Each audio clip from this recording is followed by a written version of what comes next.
All right, here we are with our great friend Dylan in a secret location somewhere in America. Just kidding. Dylan, you're here. You're a business owner, a very successful business owner. You're in the firearms business. Why did you feel compelled to, I don't know, have this video town hall meeting today? My business, I'm in firearms, and I've experienced a lot of, I don't know, outright discrimination or persecution for just being in the firearms business. We are a successful firearms business, but it wasn't on a roadmap for success. There's a lot of challenges out there, and I've come up with a term that I started using probably about 5 years ago, what I call constitutional discrimination. It's a very real thing, and I'm hoping for the opportunity to share what it is and raise some awareness to what people that I associate to are suffering from. It's a real thing. Well, most of us, though, in the world, we're gonna say, the Constitution guarantees the Second Amendment. Yeah. Whether you live in Idaho or, well, Idaho, we'll just say Idaho. You got seemingly a church, a gym, a dentist's office, and a gun store. So Absolutely. when you take a look at discrimination against guns, we're not other progressive states. We're pretty much a free state. In Idaho, absolutely. We are a free state. I do believe that Idaho is more open to the firearms industry. It's a creator of some of the greatest firearms companies that ever lived. You got Spear, CCI. You have a lot of other companies in this state. You have Elmer Keefe and a lot of things coming out of Idaho. But across the nation, it's more not about the state. It's more about the social media platforms and the banking platforms that are straight out discriminating against firearms. And I don't use that word lightly. I know there's people that experience discrimination just based on what they were born like, and it's an utter terrible thing. But does it make it okay because I wasn't born of one of those other Sure. type scenarios? It happens to me exactly the same way. It's not because I'm a female or black or anything like that. So I've deemed a term that I call constitutional discrimination, or if you have to be social media like, hashtag constitutional discrimination. And I'm just trying to ultimately share what's happening to me and my business and two entire industries that wouldn't have cared if I died on the side of the street. And I'm just a good, honest person that's been federally background checked 1 million times. I'm a veteran, I'm an American, I'm a citizen, I'm a law-abiding citizen, and the technology industry and the banking industry is trying to scrub me out of existence. Well, let's start with your story. Tell us about your experience that has caused you to go public. Because going public, I've got risk in it. I do understand that. This is not scripted. Kevin, you and I are together. I asked you because you are a professional interviewer. There's not a single script sitting here. This is just you and I as friends ultimately talking. And, in my story, my wife and I were just, I don't know how many ways to describe poor. I worked as I had to grow in corporate America. I exceeded in corporate America. I grew my life in corporate America, and just ultimately figured out that it just wasn't for me, and I'll leave it at that. And I had a very bad accident that put me in the hospital for 9 days, and I woke up one morning and just looked at my wife, and I'm like, I can't do this anymore. And when we were poor, we used to buy and sell a lot of firearm stuff. I love firearms. I love the history. I love everything. And we decided to make it into a business. So fast forward through the first years of our business and all the backstory and whatnot, just know we were struggling pretty hard. As an American, you want to believe that you can go start a business and you can have all the same tools that everybody else has and go start a business, make your life out of it. And about a year and a half into our first business, we found a gentleman that had 25,000 pounds of gun parts. And we decided to take our business online. And we started our business online. And one of the very first things that happened to me, minus the social media stuff, which we'll get into, right now I'm focusing on what happened to us in the financial industry. We got our first credit card processor, And if any of y'all are listening and you are in firearms and you've been canceled by a firearms company, we all need to share this experience. But I took out a $150,000 loan to buy some gun parts and to put them online. And we put them online, and within, the first week I had our first transaction, like the most exciting thing ever, right? You're not sure how it's going to work. The business starts taking off pretty good. And after about a month of collecting transactions, the credit card processor says, "Hey, we found out that you're in firearms. We got to cancel your service. You have 30 days to find a new one."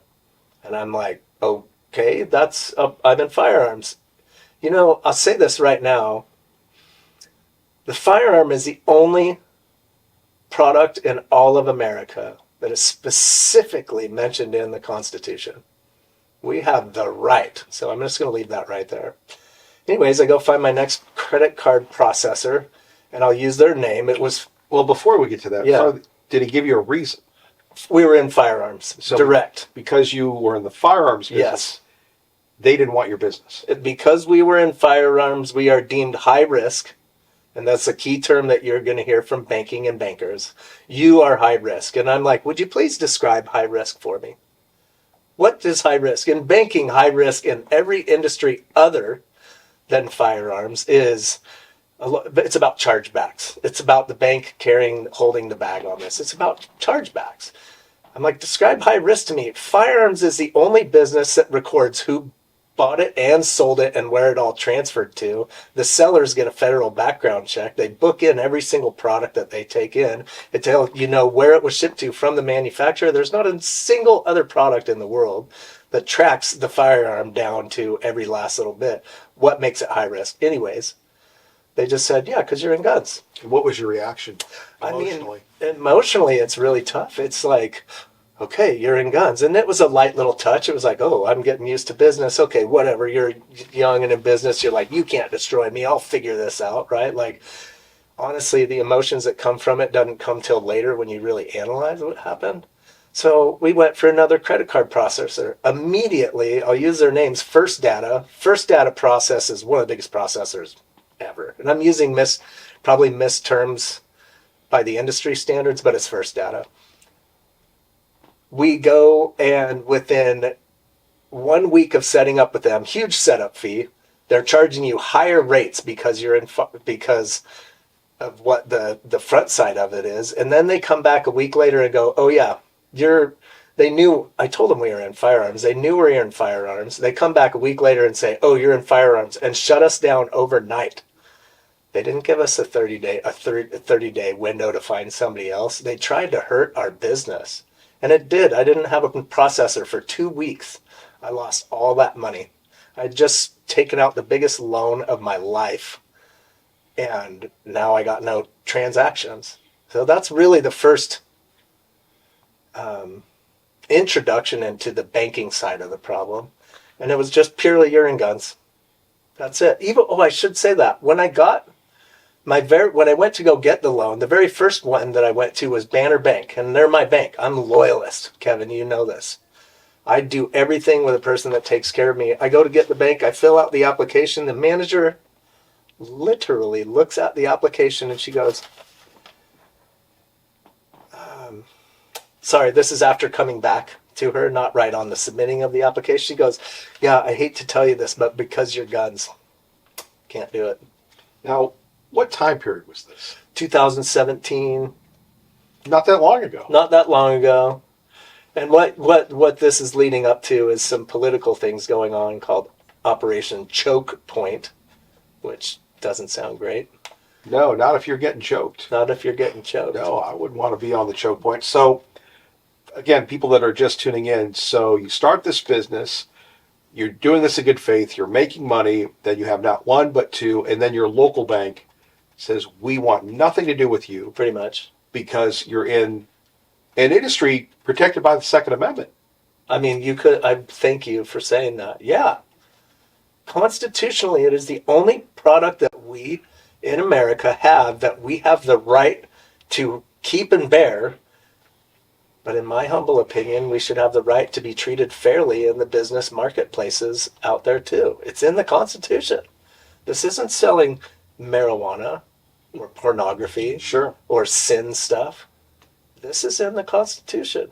And so, yeah, that was my introduction into getting into the firearms. And you stayed in the business. I stayed in the business. Absolutely. I'm in love with it. I mean, this is, I'm a U.S. American citizen, veteran, law-abiding, been background checked a million times. Like, I'm just following the law, and I like firearms. So, and I guess it feels like it's okay to be discriminated against. I mean, what is discrimination? Is it out of your control? It's out of my control that I love doing business at firearms. It's what I love to do. Well, so Banner Bank turned you down. Yeah. You're loyal. Obviously, you made it. You're still in business. So how did you overcome these hurdles? How did you overcome this discrimination? Okay, so I have a very good friend of mine, and this is one of those sad truths about small business. You always hear about the good old boys network, and because I worked in banking for a good 14 years, I had a friend in banking who had helped me through the millions of pitfalls for anybody to get an SBA loan. If you have an idea to go take your dream and go start a business in any format whatsoever, to get a fresh out of the box SBA loan to get started is extremely challenging. Well, you need a friend in banking. As a white male, it is. It is, well, I can't even add to that, but yeah, absolutely, Kevin. I mean, absolutely. So, a very good friend in banking who I would never mention his name. I love him. And he took care of us. And basically, he helped us put an application together intelligently enough to get through the loan for the bank. And we achieved it. We got the loan. Okay, that's fantastic. I couldn't even believe that. Well, now you're on the hook. Now we're on the hook, so yeah, banking's banking. If you've got to use loans, then congratulations, you're in a certain class of slavery, and I think everybody is at some way, but that's what banking is. And that was very successful for us. That got us into the game of parts before the credit card processing issues and all of that stuff, right? Okay, fast forward, we're growing. We're doubling year over year. Very good rampant growth, to the point of where we're essentially growing out of our space. And we need to buy a building. This building we're sitting in today. I have another friend in the banking industry, essentially, that is helping us through these loans.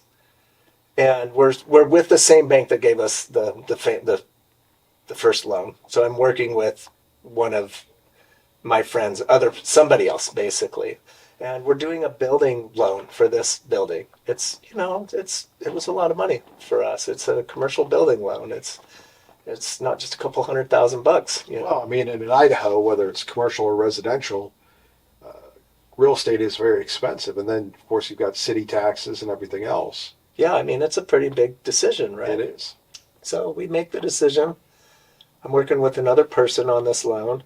And we get, if you're familiar with real estate, there's what's called a due diligence period, Yes. which is a 30 to 45 day period. It could be negotiated. It could be 6 years if you want it to be, if they're dumb enough to accept it. But it's typically 45 days. We're in 30 days into the due diligence period. And I love that you know real estate, so you can relate to this. We're approved for the loan. We qualified for the loan. We've been told we're approved. We could have closed tomorrow. 30 days into the due diligence period, the bank, Northwest Bank, CEO finds out that we're in firearms and says, yeah, we're not going to do that loan. And I know this because I was told, because I know people on the inside of that bank. And they canceled my loan. It's an SBA loan. I'm a veteran, so it's a government-supported loan. I'm a veteran. And just because we were in firearms, this is a bank based out of Seattle, Washington, they just said no. 10 days before the due diligence period on this building, I had to figure out how to get another loan put together in essentially less than 10 days. You tell me how to get that done for the large dollars that it takes. But I mean, this industry is trying to put me and my life and livelihood out of building with no regard. Well, Zero regard for, let me say it differently. Apologize. But if I had found out that the CEO had said, yeah, is he black? Yeah, we're not doing that. well, and Right? why don't we just Because say, I'm in guns. why don't we say allegedly? Because you didn't hear it from the CEO. True, I will say, and I thank you. That's what I need you for, Kevin. Like, Just allegedly. This I is have what you something heard. to share. I don't claim to be perfect. I don't claim to have some master plan, but I am in an industry that I utterly love that is getting ravaged by just it's discrimination. Period. The end result is discrimination, and maybe it's not because of my skin color. It's because of the industry that we're in. And here is the key point of this whole thing. It is listed in the Constitution. How can you discriminate against me for that? So that's where I'm going. Let me come back at you for a moment. What would you say to people that go, well, we're bankers. We don't have to approve anything. You don't have to take our money. Well, it depends. Are you federally sponsored? Yes. Is that federally. Is that an SBA loan that I had applied for? Mhm. That supposedly takes care of all Americans equally? Yes. Doesn't matter what business that it is. Does it give special treatment to veterans? If you're a bank and you're offering an SBA loan and you're just dropping people because of the product, then you're not treating everybody fairly. You either have a business that meets the ratios or you don't. We did. Now, do you believe you're unique, or you think this is going on all over the country? We're going to find out. That's the point of this. This is about constitutional discrimination. Constitutional discrimination is about raising awareness to the persecution and discrimination to the firearms industry for specifically just being in firearms. There's many examples of this all over the place. We have two sides of a problem. There's the technological side, and we're talking about Facebook, eBay, Google, all of the other tools that everybody else gets to use because they're not in firearms. And that's on the technology side. And then we're on the banking side. When you have Operation Choke Point, Operation Choke Point this was put out in 2013. It operated till 2017. It was put out by the Obama administration. And the key point of it was to find money laundering operations. That was the guise.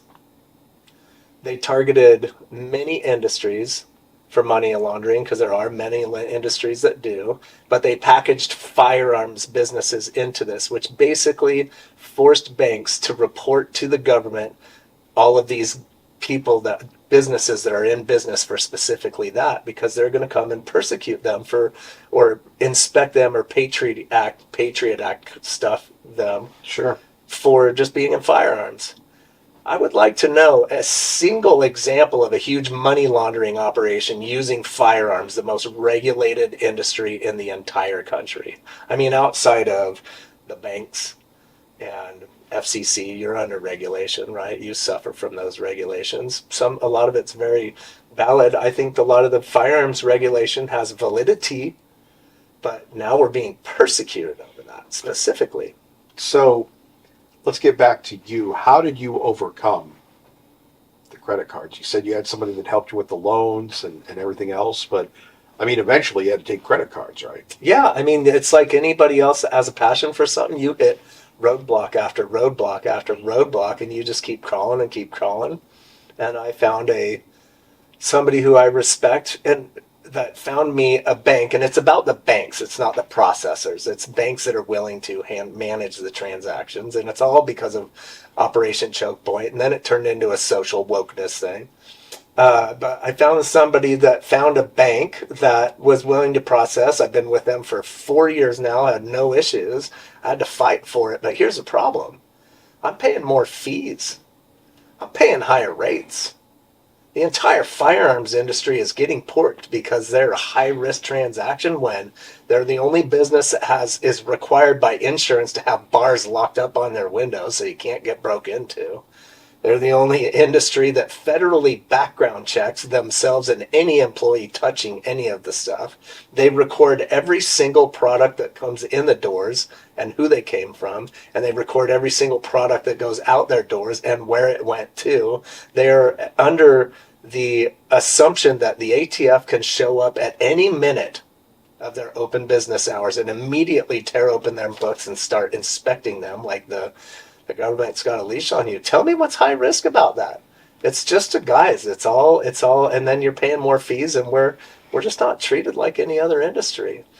And if you've made it through all of that, you're still have the technological side of that business problem. We're only talking about banking right now. There's another huge problem in this. Before we get to that, what else would you like to say about the banking? Oh, man. Would you recommend people get into the firearms business Get into it? like you did? You know, I heard Jim Carrey say what true genius is. And true genius is somebody working in the industry that they love. That's where genius comes Or from. insanity. Insane genius. That's why they're two words together. Mm-hmm. If you love firearms, I'd say get into the business. If you love whatever it is, rebuilding hot rods, get into the business. But if you're in firearms and you want to get into it, you better get some big boy and big girl pants on, because you are going to hit every single roadblock that you can't even perceive the roadblocks. And if you all are listening to this right now, you're in the firearms industry, this is where we need to come together under one subject, which is constitutional discrimination, and raise awareness to the discrimination that we have just for being legal business owners, doing business with a product that is protected by the Constitution, the only single one out there. And what would you like to happen?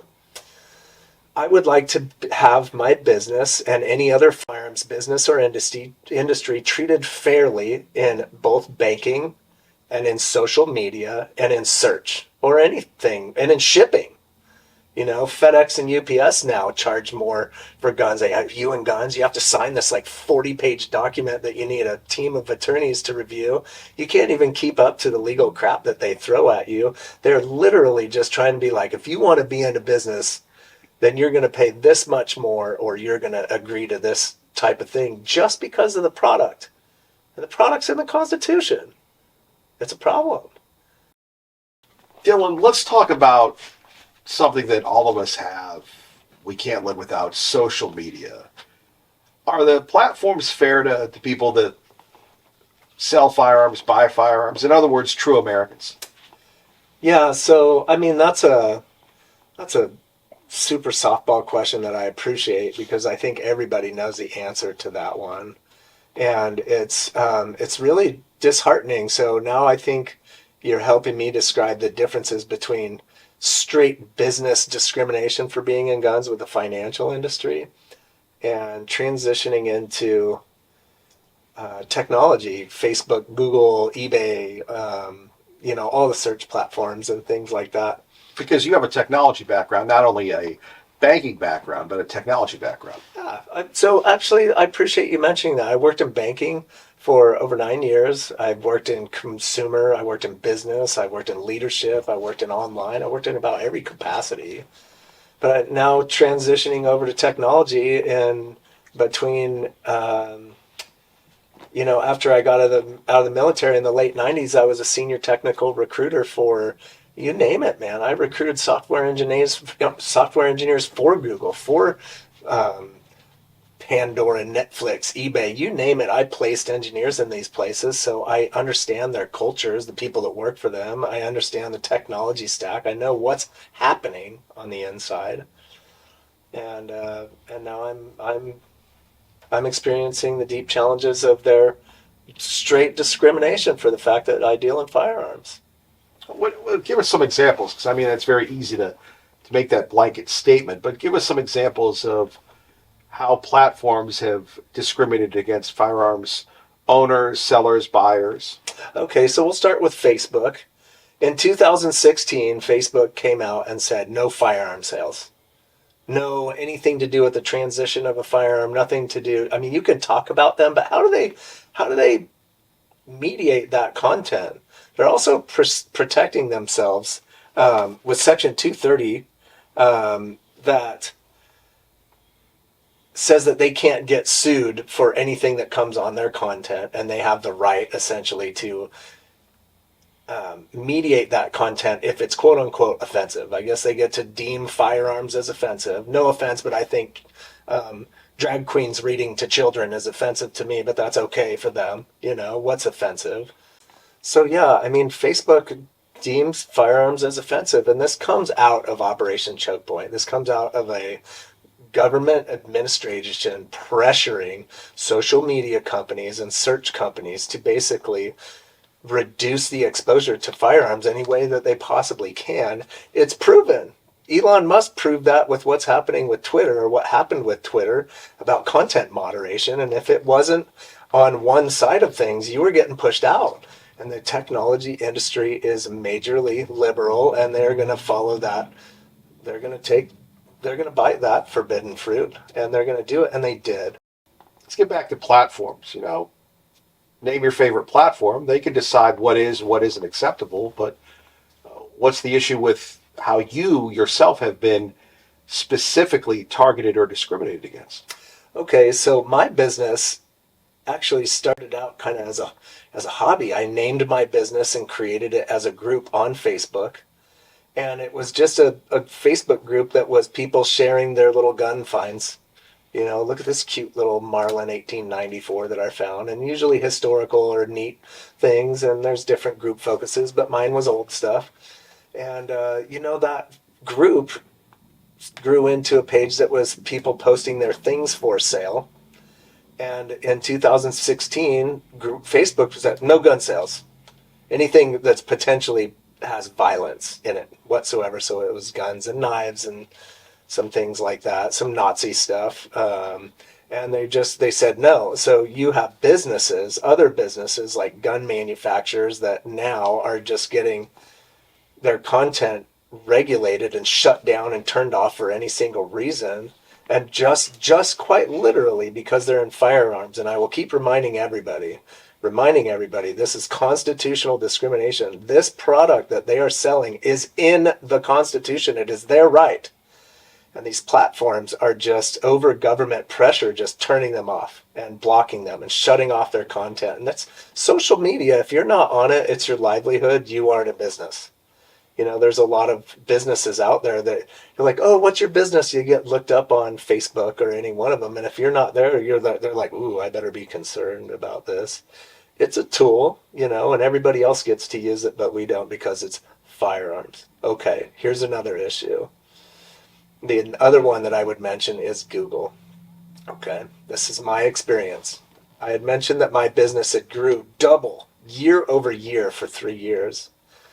Actually, I think it came into about 4 years. In 2022, March of 2022, if you look at my Google Search Console, if you have anybody that deals in search engine optimization or how to run a business online, the chart went straight up. I mean, it was just exciting. Like, wow, we're in business. We're doing things like, you know, anybody else that's doing something fun in business.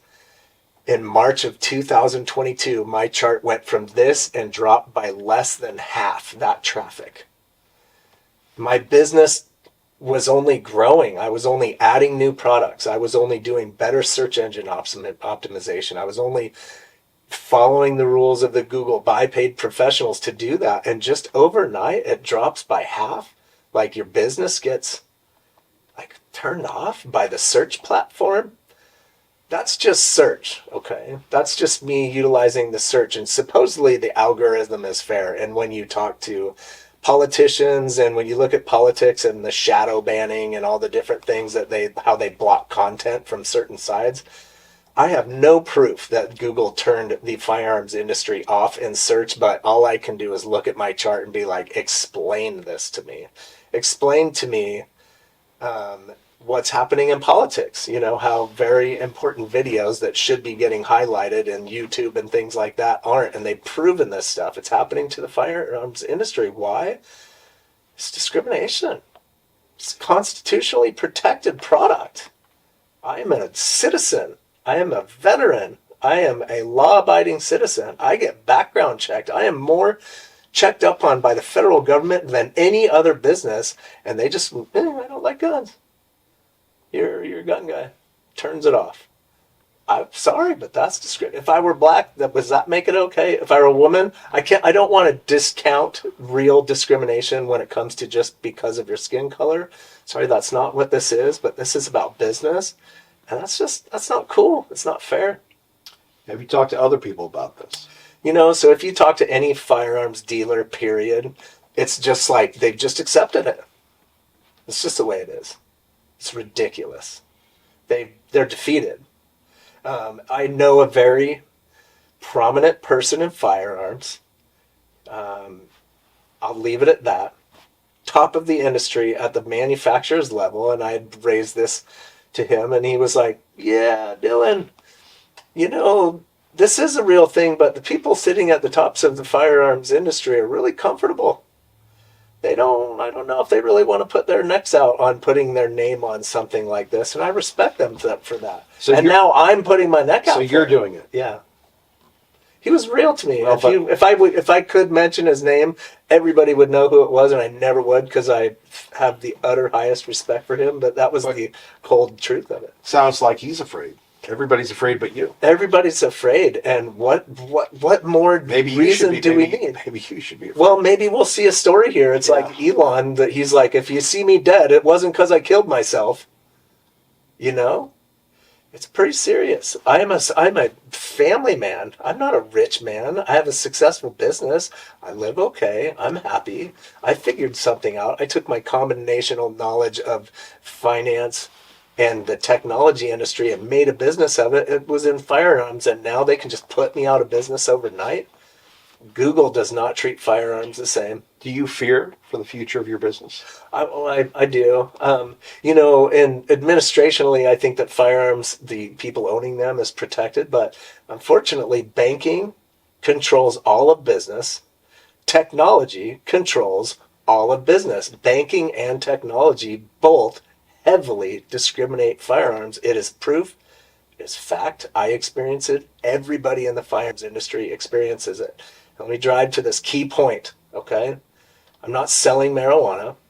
I'm not selling porn. I'm not selling payday loans. I'm not selling anything like that. I'm selling the only single product protected by the Constitution in America today. That should be protected. It's in the Constitution. Ultimately, business should be fair across all platforms. I do understand that businesses should have the right to be like, yeah, we don't support that industry. Well, that industry is not listed in the Constitution. I'm sorry. This is the only one. It's discrimination. So what's the solution? So, you've taken it upon yourself to come out publicly. Yeah. Which makes you now a target. Yeah. But what's the solution if I'm listening in Piscataway or Poughkeepsie or Pocatello or somewhere around the world? I wish I had the answer to that. And I will say what I think one partial answer to that is. I think that the firearms manufacturers and the NSSF and some of the NRA need to get together and propose some legislation that essentially by law makes the banks treat the firearms industry equally as to any other industry and forces the technology industry to not only treat your political beliefs, but your fact that you're in business of firearms equally as with everybody else. And that should only be fair. I believe in the meritocracy, right? I believe in equality over your efforts and not just by where you came from. One solution is, and I will suggest this, is if you want to be a publicly traded company, okay? Facebook is publicly traded. Google is publicly traded. If you want to be a publicly traded company, then you have lost your ability to discriminate against any industry that is legally transacted in the world today, in America today. Not just firearms. You can't have some woke thing that just says, well, we don't like race cars anymore. We're going to block race cars. If you want to collect money from the public whose retirements are resting upon you being a successful business or not, then you need to treat absolutely everybody the same. That should be with Google. Google, you can't advertise as a firearms business. They block you. You cannot advertise. Well, why? Because I'm in firearms? I'm sorry. My product's the only one in the Constitution. You shouldn't block anybody at all. You want to collect public money, you need to treat everybody fairly. You want to have personal opinions about what products you support and what products you don't go public. That simple. What would you say to the people in the gun business, though, that are afraid? I mean, I've got to chastise the firearms industry a little bit. You know, when you look at, I hate to use words, but it's the opposite belief. You either believe in firearms, you don't. Usually it's a political line that you're following there, and I'm not trying to highlight that, but, you know, the other side of the political beliefs are so loyal and collective, and they come together and with force, and they protect each other, and they come together in a way that I hate to say that I respect. The firearms industry does not. They just aren't. They say they are. They're representing themselves a little bit childish, and I hate to put myself in my own industry out, but I get a little bit concerned when the entire motivation of the firearms industry or the marketing of it is like the Punisher t-shirt, come take it like attitude. Like, you're not making any friends out there when it comes to the other side. I believe in respect. I love the firearms industry. I love shooting. I love self-protection. I love all of it. But, you know, to me, this is like the NBA. In the 90s, the NBA had a problem, right? All of the sports stars were showing up, tattoos, tank top, sheet, just, you know, gosh, I forgot his name. Chicago Bulls, 1995. Come on, who is it? He's friends with the president of North Korea. Anyways, Dennis Rodman. Dennis Rodman. The attitude of just being like the punt in the face, you know, F you kind of attitude. Now they're wearing suits. We're talking about role models here. Right. Everybody should have a role model in the family when it comes to firearms, education, gun safety, locking them up, having more of a respectful attitude. But what I'd say to the firearms industry is, I'm trying to give you all a movement name to get behind about literal discrimination that is hurting families all over the place. There's millions of stories, more than mine. Tons of them. Just for people being in firearms have been persecuted like they were witches. And this is more than just in business, it's socially too. Constitutional discrimination. I challenge you. This is the only product in the country listed in the Constitution. I should have a fair playing field. You made some great points. What's the next step? If I'm looking and watching and listening to you right now, what can I do to make a difference? So, first things first, let me say this. Let me give credit to somebody really quick. I'd like to give credit to Lars Larson. I made a phone call to Lars. Lars is a talk show host. Lars is a talk show host, and I told him about my banking experience. And he pointed out that we are the only product, to me, listed in the Constitution. That gave me great power to realize the problem that we have. So thank you, Lars. Where this is leading to next is I am working to try to secure an interview with somebody in the major portions of this industry to talk about this subject more, and trying to deliver you listeners a much more relevant interview. My job was hopefully to highlight some of the experiences. I think mine might even be mediocre to the sense of what other people have gone through. There's some way bigger issues out there than what happened to me. Would you like people to share those with you? And I would love them to share them with me. They can reach out to constitutionaldiscrimination@gmail.com if you have had something happen to you that you would like to share your story. We're looking for interviews. I'm looking for a big name industry person to come down and, I don't know, maybe take yourself out of that comfortable little slot that you're sitting out, that you are reaping the rewards of this industry, and maybe, you know, come help pull a sword out and help make some sort of legal change, which is what I'm suggesting. If you want to be a publicly traded company, then you can't just choose and pick who you want to support, not especially firearms. So we're putting together another interview. Go to constitutionaldiscrimination.com and sign up for the newsletter, and we will notify you of when that's happening. You can email me at constitutionaldiscrimination@gmail.com, and I'm using a Google product of all dang things. I would never mention that, but But hey, I'm a truth teller. I'm not going to lie about this stuff. I'm going to point out the obvious. But it does work with my utility phone, because these, just so you know, they're a utility now. If you ask me, my humble opinion, they should be treating everybody fairly. And reach out if you've had something happen to you, and if you're in the industry and you want to be a part of this solution, reach out, get you taken care of. one more time, the website and the email. constitutionaldiscrimination.com and constitutionaldiscrimination@gmail.com. Give me an email. I'll try to help raise this issue. You're willing to listen. I'm willing to listen, and I don't have some master playbook. I don't claim to be some, great leader of all that there is, but I just want to be a part of my industry and making a fair playing field for everybody. We have a right to own them. We should have a right to do fair and equal business.